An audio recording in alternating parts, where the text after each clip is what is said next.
I'm Kathy Weber Harding, President CEO of the Longmont Area Chamber of Commerce. We are pleased to have you join us this evening. We would like to thank our sponsors, Comcast, Plaza Hotel and Conference Center, and the Times Call. And a special thank you to Silver Creek High School students. The Chamber has worked closely with Silver Creek's leadership class teacher, Carrie Adams, and our students on this event. The event would also not be possible without the continued support of our Chamber's many volunteers from the Chamber Ambassadors and Public Policy Committee. Next, I'd like to introduce our moderator. Gloria Neal is an award-winning multimedia journalist whose versatility on radio and TV has made her a much sought-after personality. Gloria is heavily involved in the community-driven causes. Currently, she is the president of the Colorado Association of Black Journalists, board member of the American Red Cross Mile High Chapter, served as the honorary chair for the National Kidney Foundation, served as a board member of the Denver Metro Chamber's Leadership Foundation Board, as well as the Wildlife Experience Board. She is a graduate of the Leadership Denver class of 2009. Currently, you may see her every weeknight on CBS 4, 6 p.m. evening news. Her segments from the Interactive Help Center are useful, informative, and analytical. Topics are relevant and useful for everyday living, from highlights on technological advances to the latest roofing scams. Gloria's mantra is, if it has the potential to impact viewers' lives, I'm talking about it on the Interactive Help Center. The same is true about Gloria Neal's show on AM 760 radio. Please help me welcome Gloria Neal.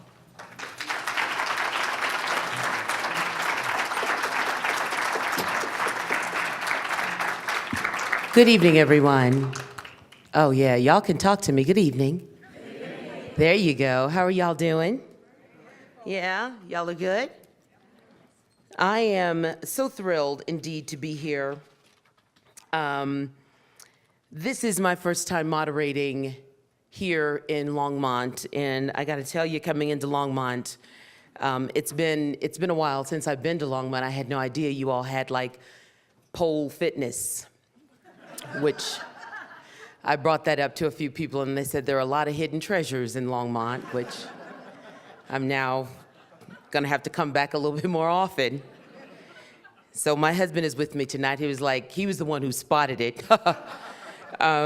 So, you know, I don't know if they offer those kinds of classes in Denver, but nevertheless, I'm sure they offer them in New York City since I was just there, and it is so good to be back in Colorado. Lord have mercy. I mean, I love New York City, don't get me wrong. People were great, but it's so good to see things spread out and not up. It was unbelievable, so I am delighted. Now, I want to review the rules this evening because I know I've got to bring up two candidates for Ward 2. So I know it's my understanding some of you all are a bit nervous this evening. Don't worry about it. I want you to use those nerves. Those nerves are important.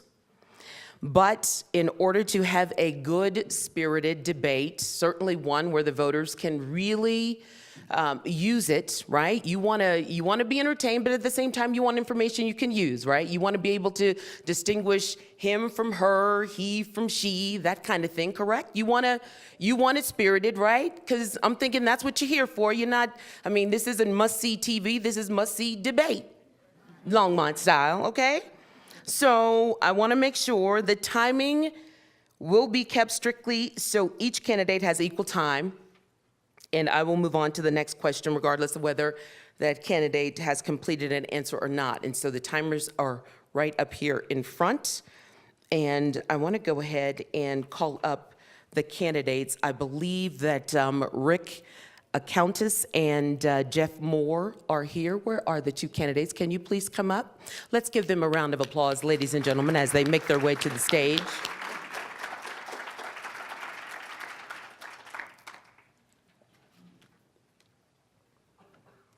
I'm thinking it'd be very important to, hello, gentlemen. How are you all? Hi, how are you? It's very important to let you all know the rules, but it's also important for them to know the rules as well. Now, you all do see that y'all are sitting in front of the right name. There will be no jokes. I mean, don't treat me like the substitute teacher, right? So you're Rick and you're Jeff. It's a very good thing, okay? So timing kept, our timers this evening are Kathy Stevens, Garrison Bennett, and Carol Shack, right down here in front, and right where you can see them. And they've got the lights there. So for the audience, it is true that I want you all to be respectful, and also the other attendees and the candidates to be respectful of them as well. Make sure you turn off your cell phones, and if you still have a pager, you have a bigger problem, but that's but I'm just saying, but please turn off your cell phones, or at least very, very much, put it at the very least on vibrate. And visual disturbances, try and keep those to a minimum. Our event today will move quickly, and your cooperation and support is very much appreciated. Now, the audience may applaud at the end of each segment, but please refrain from applauding or refrain from applauding or other audible demonstrations until after individual candidates has answered each question. And so at this time, you've welcomed the candidates to the stage. The lights, as I said, in front of the stage, the green light will be lit as you begin speaking, candidates. When the yellow light comes on, that means you have 15 seconds. In Colorado, that means hurry up and speed through the light, apparently. When you are done, that means that the red light comes on and it is over. It is over. So whether you are putting a comma at the end of the sentence or not, that really is a period. Stop talking. Each of you will have 1.5 minutes for an introductory statement. At the end of that segment, you will have 1 minute for the closing remarks. I will ask questions. You will have 1 minute to respond. You will then rotate the question so each candidate has the opportunity to answer a question first. The candidate answering the question first will also be given 30 seconds after the other candidate has responded to give a rebuttal. Also, I will have at my discretion to give 30 seconds to each candidate to clarify a statement or respond to another candidate's remark. If time permits, I will read a question from the audience. Of course, if time does not, then of course we will move on.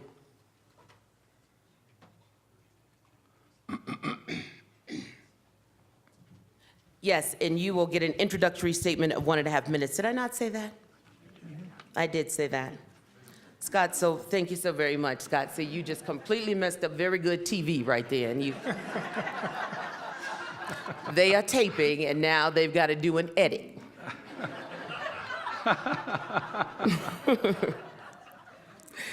So, but thank you. Come up anytime and make sure I get this right, please. Finally, each candidate will have 1 minute to make closing remarks. We got it? And if we don't, I'll remind you, this isn't about being perfect. This is about being real, gentlemen. This is about being real. If you want people to vote for you, people in Longmont, these are real issues, and yes, humor is a part of life, but you want people to come out and support your beliefs and your causes and the things that affect their lives, and we want to be real. First question. Actually, you know what? I will not ask you the question. I will allow you, thank you for that reminder. I will allow you to go ahead and give your opening remarks. 1.5 minutes. Rick, you go first. Good evening, ladies and gentlemen. Thank you for coming out tonight. My name is Rick Accountis, and I'm running for Longmont City Council, Ward 2. I am 53 years old, and I've lived in Longmont for 15 years. I am currently a senior business manager with AT&T, and I'm also a small business owner here in town and a member of the Longmont Area Chamber of Commerce. I've been married to my lovely wife, Camille, for over 15 years, and we have 3 grown children. I, since moving to Longmont, have volunteered for multiple nonprofits and community organizations, and I've served on a variety of city boards. Those boards include the Planning and Zoning Commission, the Airport Advisory Board, the Neighborhood Group Leaders Association, and of course the Planning and Zoning Commission, the Parks and Recreations Advisory Boards, which I'm a vice chair.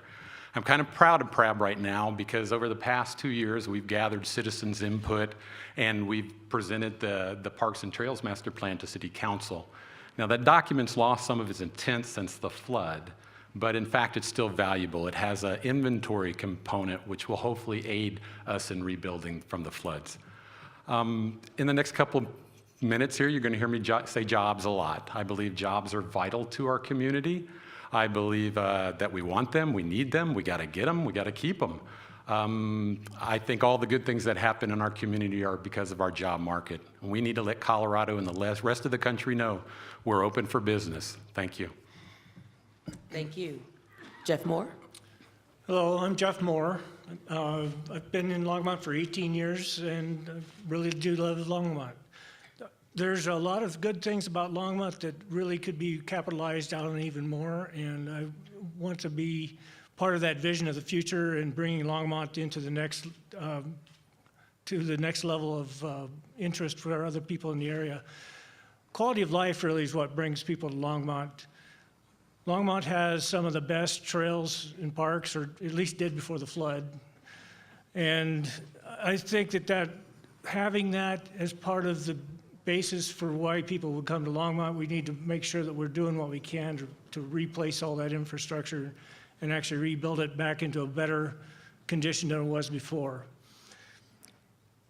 The economic efforts here, the Twin Peaks Mall is coming at some point in the future. Downtown is doing very well. We're bringing a lot of retail jobs to Longmont, which is great. It's offering variety for shoppers, but I think jobs are still one of the big things that we need to look at for the future. Bringing more of the primary employers to Longmont. They tend to have full-time employment with full benefits, and those are really where our economic development and our vitality for the long term of Longmont is. All right, thank you both gentlemen. So Jeff Moore and Rick Accountis represent Ward 2 for Longmont. Neither, it's my understanding, have held public office before. And so, gentlemen, I think you're doing a very good job. And we will start with the first question, and Rick will have that first question. It deals with the airport. How would you have voted on the airport expansion, and is the Vance Brand Airport vital to economic growth in Longmont? Rick? Yes, the airport is definitely key to our economic vitality. I'm a proponent of the airport, but I believe it's a diamond in the rough. I think that we need to continue building out our airport, and City Council needs to continue working on its business plan to make the airport that community asset we're seeking. Now, I can't say with great certainty whether CEOs or high executives say that they don't want to move to Longmont because of the airport. But I do know for a fact there are aviation businesses that have declined to come to Longmont because the airport doesn't have the infrastructure and the amenities that it needs. So I'm a proponent of the airport. I think it's a valuable community asset, and I would like to see it continue to grow. Okay, so how would you have voted on the airport expansion? You've got a little bit more time. Well, I assume that's the business aspect of that. So yes, I would vote yes. We have space to put in additional hangars. We have the opportunity to bring additional business to Longmont, aviation type businesses. So I think it would be good for our taxes. All right, Jeff? I would say the airport is also another good asset for Longmont. I feel that it needs an upgrade. It has an image problem that could be corrected with a better runway, for example. I would think that business jets would need the extra length of runway. It's a safety issue. I do support keeping the airport in Longmont, but I also would like to see it upgraded and improved in order to make it a better community asset. Now, businesses would be locating here. It's kind of a differentiator amongst other communities, and the recreational aspect and having those pilots here in Longmont is also another good thing. So I would definitely support keeping the airport in town and even going so far as extending the runway. All right, thank you, gentlemen. Rick, you have a 30-second rebuttal if you want one. The only comment I have to make with regard to having our airport here, it really is a community asset, and I want to point out the fact that because we had this airport, when the flood was occurring, our city officials had the opportunity to take to the air and see the devastation as it was occurring. I personally think some of the actions that the council and city staff took was valuable and was based on the information they obtained from their ability to survey the areas. Okay, gentlemen, question number 2. In this one, we will start out with Jeff. Digital Globe, a major employer, announced that they would leave Longmont for Broomfield. What do you believe Longmont can do in the future to be attractive to current and prospective large and primary employers? Jeff? Longmont has a very good reputation for innovation and entrepreneurship, and that is one of the things that I would like to see encouraged even more and actually advertised even more. There are a huge number of resources in the area with the 2 colleges in the area, and having access to education and keeping the people bringing businesses to Longmont involves much more than just saying we're a good place to do business. We have to put together ways for business to understand what Longmont is. Longmont has to be definite.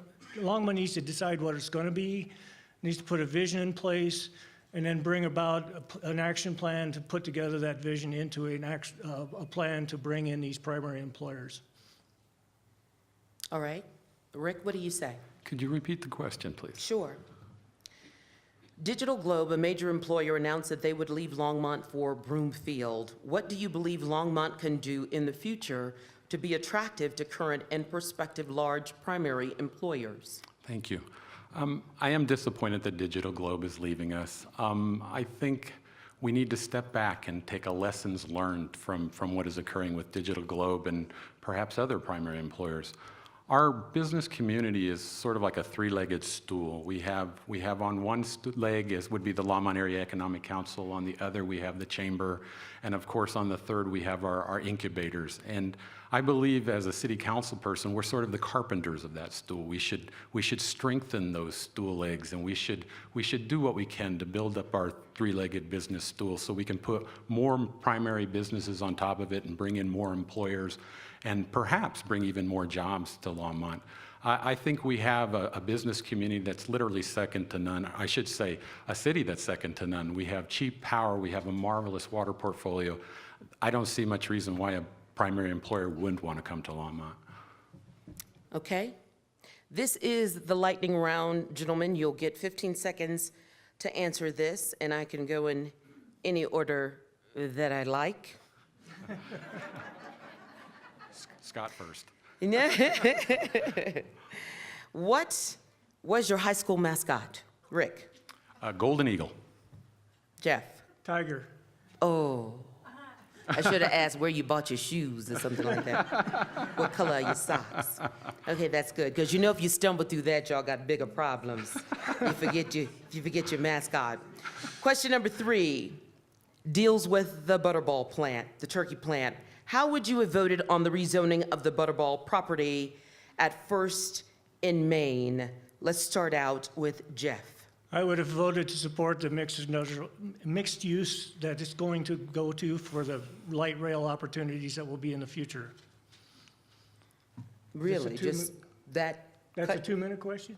No, was that is supposed to be not a 15 2-minute. seconds. You don't have 2 minutes ever.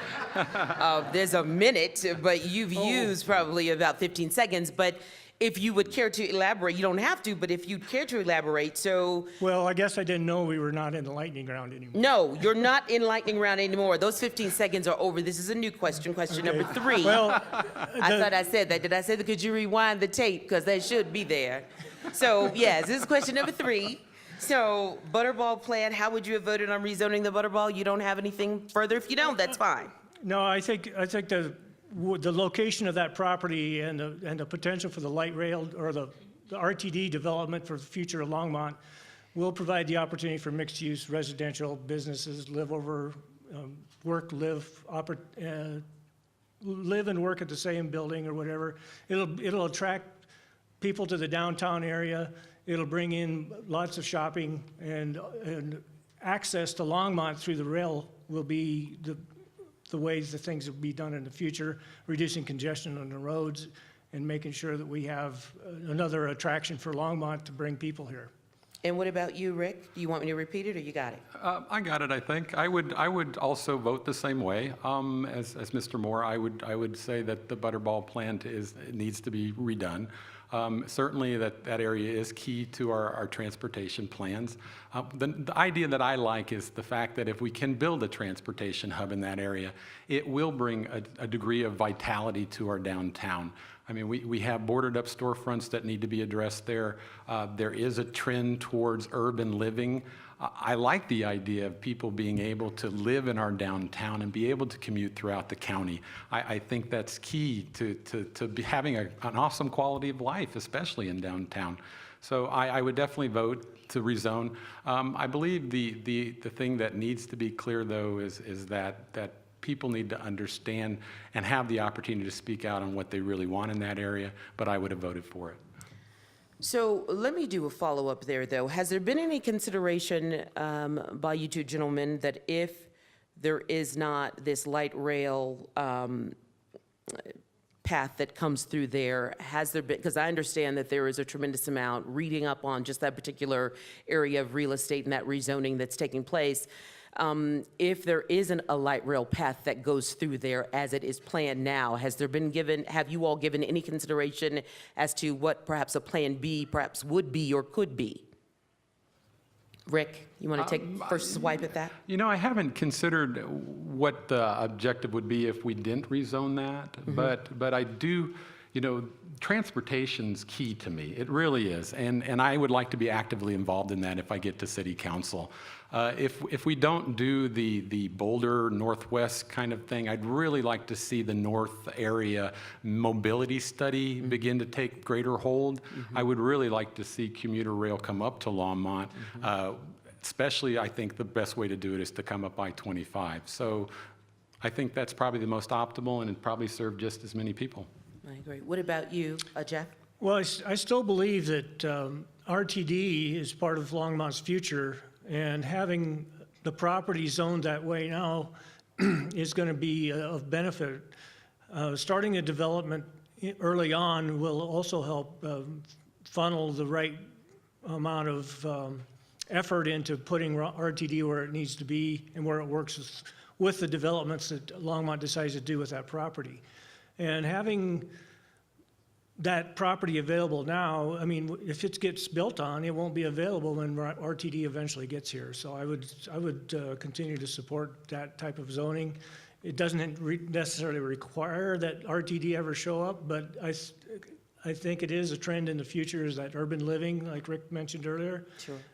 That we need to make Longmont a place that brings people here, and that's an attractive concept for that part of town. Okay, thank you both. Lightning round question number 2. Question number 2. Name a political leader you most admire, and good luck with that. Let's start with you first, Jeff. Colin Powell. What about you, Rick? Thomas Jefferson. Oh, what? Oh, I should have said alive. They have to be alive. But I didn't. Fair is fair. You can't rewrite it afterwards. All right, here is question number 4, and the final question in this round for you two gentlemen. Recently, the City Council pulled just over $33 million worth of capital improvement and purchases from the 2014 budget. The city facing a $148.6 million flood cost. Do you think removing these $33 million from capital improvements and purchases is wise? And what is one suggestion you have for budget changes that will help cover the city's flood costs? And I'll go to Jeff first. Well, the 148 point whatever. 6 million. Yeah, is as I understand it, it's our best guess right now. Right. If we go forward with replacing that infrastructure, it's not a nice to have, it's a have to have. And while we're going through that process, we ought to be looking at ways to improve the flooding, the flood and add developable area. Now, as far as the rest of that, where are we going to, I mean, it's stuff we have to spend, and I don't really see that we have much choice. I'd like to see this built out in 2 or 3 years so we can get on with what our original plan was, because these are usually 4 or 5 year plans, and we'd like to make sure that it stays in a constant state of renewal and works with what Longmont needs as far as protection from the floods. Okay, Rick? I approve what council's done. Taking $30 million out of our capital improvements is the right way to go. We have been hit by probably one of the greatest natural histories in our city's history. There's $148 million. That's a huge chunk of change. FEMA will hopefully pay up to 75% of that. That $30 million could certainly go to our 25% part of that. As far as making suggestions, I'd like to see the city continue with its budget reset process. We're moving towards priority budgeting. I think that's key to addressing the issues that are facing Longmont as we move into the future. All right, gentlemen, you know what? I said that was the final question. Can I just throw in, because there's so much hinging upon this money, we've got FEMA, we've got these floods, and they were disastrous. It was absolutely horrendous what we've seen in this state. But I don't have to tell you all, you know a lot of our money is tied up at the federal level. FEMA is federal. You know about the budget. What's your take on where we are now, and realizing you are at the state, local level, but what's your take on where we are now in Congress when it comes to how our money is tied up? I'll start with you, Rick, first, and then Jeff, I'll give you the last word. How frustrated are you as far as the budget, or are you frustrated that it seems that nothing is getting done with Congress having a 10% approval rating and we send them back 90% of the time? Are we, the voters, getting what we deserve? I'll start out by saying I'm not frustrated per se as much as I am disappointed. There are a lot of people hurting right now. I actually had a lady come to me when we were up here in our booth who said she had to be turned away from one of our national parks because it was closed. Yeah. Closed. I mean, that just boggles my mind, and it truly disappoints me. I really hope that our national politics will get their houses in order, excuse the pun, and that we can start moving forward and doing what's best for our nation and not for a particular ideology. Well, that sounds all good, but we are the national politics, right? And by the way, I'm the other lady who didn't get to go to the national park because I was in New York City. The Statue of Liberty is a national park, so I found out a day before she closed, so I could just ride the Staten Island ferry and wave at her, but I could not go up in her crown. And so it is very frustrating. Those words, we all want them to get our house in order, but if it's because if it was my house, trust me, it would be in order.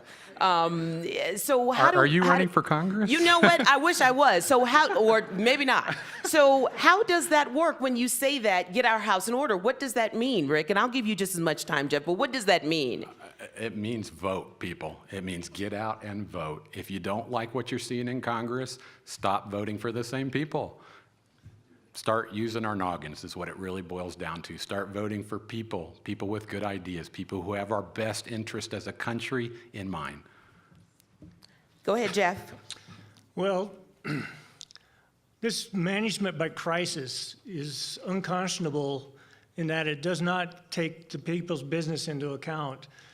We need people that are going to do the job that we elected them to do and not be fighting over every last little ideological detail of every single bill that comes through Congress. They're just not doing their job.